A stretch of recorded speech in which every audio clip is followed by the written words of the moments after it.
নমস্কার বন্ধুরা, মাম্পি রান্নাঘরে সকলকে স্বাগত। আজকে আমি তৈরি করছি এগ পাস্তা। আর এই এগ পাস্তাটি তৈরি করার জন্য এখানে আমি 250 গ্রাম পাস্তা নিয়েছি, 2টো ডিম নিয়েছি, 2টো টমেটো, ক্যাপসিকাম আর কাঁচা লঙ্কা। আর এই সমস্ত উপকরণগুলোকে আমি এইভাবে চৌকো চৌকো করে কেটে নিয়েছি। আর কাঁচা লঙ্কাগুলোকে ঝুরি করে নিয়েছি। এবারে ওভেন জ্বালিয়ে কড়াই বসিয়ে তাতে জল দিয়েছি গরম করার জন্য। জলটা একটু গরম হতেই আমি পাস্তাগুলো দিয়ে 1 চামচ তেল দিয়ে দিয়েছি। তাহলে কী হবে, পাস্তাগুলো সুন্দরভাবে সেদ্ধ হয়ে যাবে এবং কেউ কারোর সাথে লেগে থাকবে না।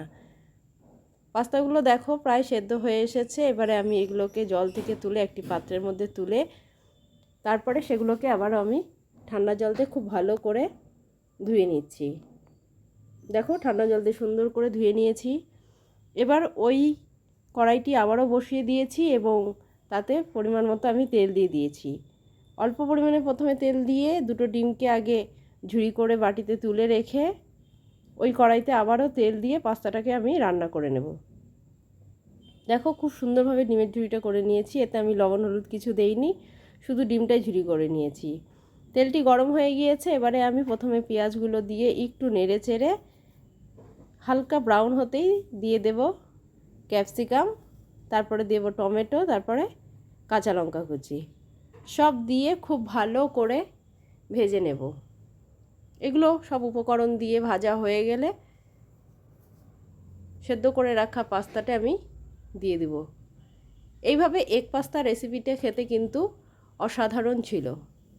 তোমরাও বাড়িতে সন্ধ্যাবেলা জলখাবারের জন্য এইভাবে এগ পাস্তাটি বানিয়ে খেতে পারো। দেখো এবারে টমেটোগুলো দিয়ে দিয়েছি, ক্যাপসিকাম দিয়ে দিয়েছি। এবারে কাঁচা লঙ্কা কুচিগুলোও কিন্তু দিয়ে দেব।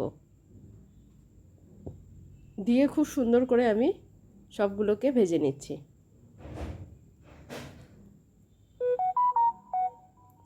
আর এতে দেব টমেটো সস, সয়া সস। আমার কাছে একটা ম্যাগি মশলার প্যাকেট ছিল, দেব ম্যাগি মশলা। দেখো সমস্ত উপকরণগুলো ভাজা হয়ে গিয়েছে। এবারে আমি পাস্তাটা কিন্তু এর মধ্যে দিয়ে দিয়েছি। দিয়ে আস্তে আস্তে ভালো করে আমি ভাজা ভাজা করে নিচ্ছি। এগুলো একটু নাড়াচাড়া করার পরে দিয়ে দেব ঝুরি করে রাখা ডিমটি, দিব স্বাদ মতো লবণ, গোলমরিচ গুঁড়ো। এবারে দিয়ে দিচ্ছি ম্যাগি মশলাটি। এইভাবে ম্যাগি মশলা বাড়িতে থাকলে কিন্তু তোমরা পাস্তা বা চাউমিনের মধ্যে দিতে পারো, খেতে বেশ ভালো লাগে। দিয়ে দিচ্ছি স্বাদ মতো লবণ আর গোলমরিচের গুঁড়ো।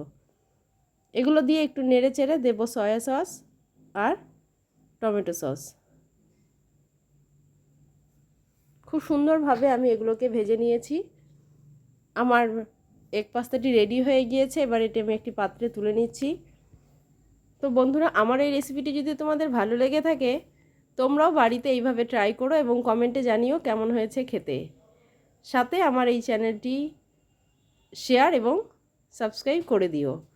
আবারও চলে আসবো নতুন নতুন রেসিপি নিয়ে তোমাদের জন্য।